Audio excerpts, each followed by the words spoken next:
2022년 3월 윤석열 당시 대통령 당선인은 집무실을 용산으로 옮기겠다며 그 이유를 이렇게 밝혔습니다. 대통령이 일하고 있는 이 모습과 이 공간이 국민들께서 공원에 산책 나와서 얼마든지 바라볼 수 있게 한다는. 하지만 일반 국민은커녕 언론의 취재도 쉽지 않았죠. 용산 대통령실 시대의 1막은 결국 탄핵으로 끝났습니다.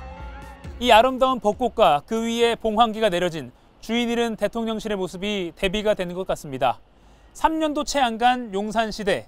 그래서 이 실패한 대통령의 공간을 차기 대권 주자들은 사용하길 꺼려할 거라는 게 대체적인 분석입니다. 시민들도 비슷한 생각이었습니다. 용산은 아닙니다. 용산은 아닙니다. 용산 아닙니다. 실패라는 이미지가 용산에 각인되어 있지 않을까. 실제 지금까지 각 당 대선 주자 중 용산에서 임기를 끝마치겠다는 뜻을 밝힌 사람은 없습니다.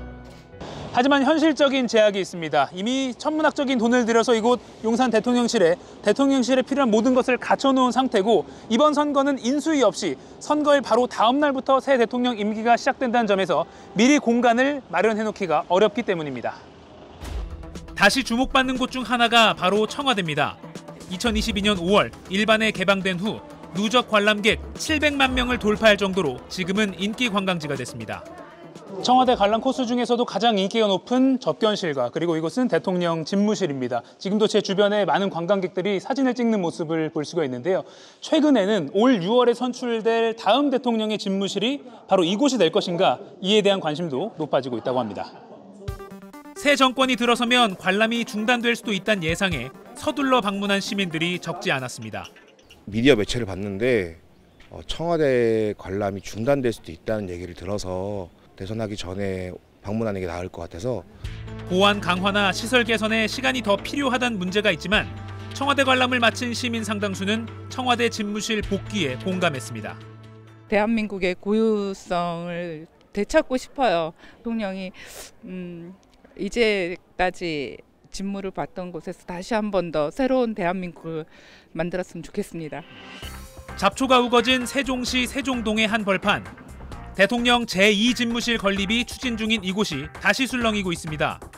여러 대권 주자들이 세종시 이전을 언급하면서 제2가 아니라 제1집무실 건립이 이루어질 거란 기대가 커지고 있는 겁니다. 실거주자분들이 한 50%, 투자자분들이 50% 이렇게 지금 매수를 하고 있는 상황이고 한 3배 정도 늘지 않았을까? 다만 신중하게 지켜보자는 의견도 적지 않습니다.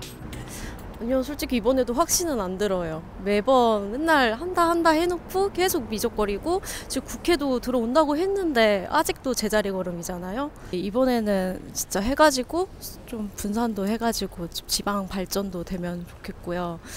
바로 들어간다는 것보다는 임기 내에 이렇게 순차적으로 들어가는 게 최고 맞다고 생각해요. 시청자 여러분은 어떤 의견이십니까? 다만 정치권이 관가해선 안 될 게 있습니다. 유권자들이 새 대통령 집무실에 관심을 갖는 건 장소 그 자체뿐만 아니라 불통이라는 고질적 문제를 얼마나 잘 해결할 것이냐를 보기 위해서라는 점입니다. 밀착카메라 이가혁입니다.